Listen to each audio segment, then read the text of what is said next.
Hershey, you're the dean.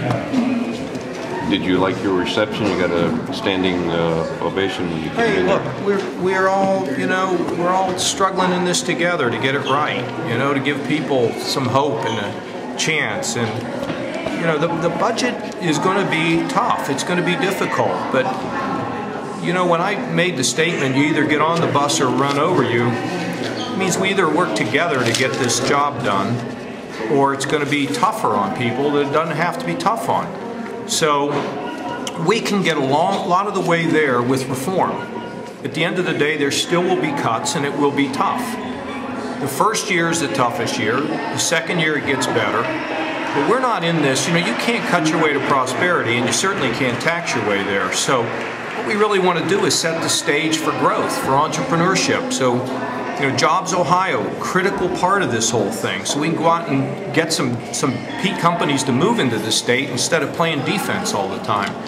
So look, I love to be here. I thought Roland Martin did a fantastic job today. And I told Roland when his speech was over, it doesn't really matter exactly what you think. Just have integrity. Just have courage. Just stand up and fight for what you believe in. And that's what it's all about. And we're all one big family in Ohio, and that is my purpose, to bring us together. And for those that don't want to be part, I'll be patient. We'll get there. Governor, okay? When you were talking about people in uniforms, who were you referring to? People in uniforms. During your speech, you talked about people in uniforms. If you're not in the right uniform. Oh, I'm talking about wearing a Republican uniform or a Democrat uniform. What is it? Maybe it's because I've been out for 10 years. I have been aghast at the inability of both sides to communicate, to work together. I never saw that in Washington. I was never a part of that. It was Bono one day, it was the budget the next day, it was the B2 the next day, it was Ralph Nader the next day. I have been so shocked at the distrust between the parties. And look, I've only been here, a year now. I guess 30 days, now that I think about it. We'll make progress on this. I absolutely believe by the time I finish in this office, we will have Republicans and Democrats working together. It will not happen in a day. And it doesn't mean we can fight like cats and dogs. That's cool. Reagan and Tip O'Neill fought all day long, and then they had a drink, and then they figured out some things they needed to do for the country. That's what we need to do in our state. And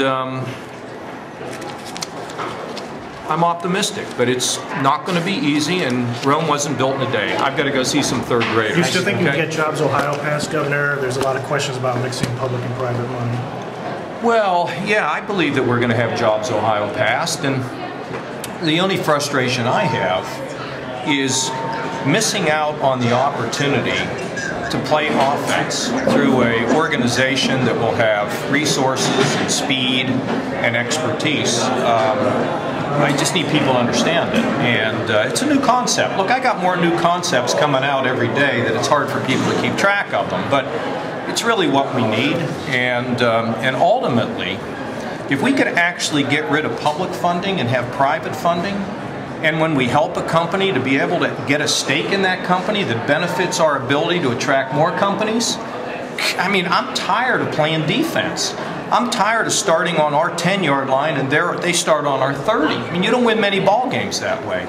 So I think JobsOhio is going to be an absolute positive for us being able to move it forward. I have no doubt we're going to pass JobsOhio. It's going to happen. Collective bargaining, the amount of people showing up to these testimony hearings, is that influencing you at all? Is that having any impact on? Well, I think if you're Nehemiah and you're building a wall, you're not looking for cheers, are you? Did you hear Roland Martin today? No, look. Again, all we're doing in this business is to make sure that cities can manage their costs so taxpayers don't get caught holding the bag, driving businesses out of their communities and jobs. Just think about the city of Brooklyn, which may drive American Greeting out because they were not smart, to restore some balance between management and labor. This is common sense. The law that is in effect now was passed 30 years ago on an extreme partisan vote. Okay. The bottom line is, every 50 years, Patrick, I kind of think we need to do a little reform. Thanks. Thank you all very much. Thanks, Governor. You know what you're doing.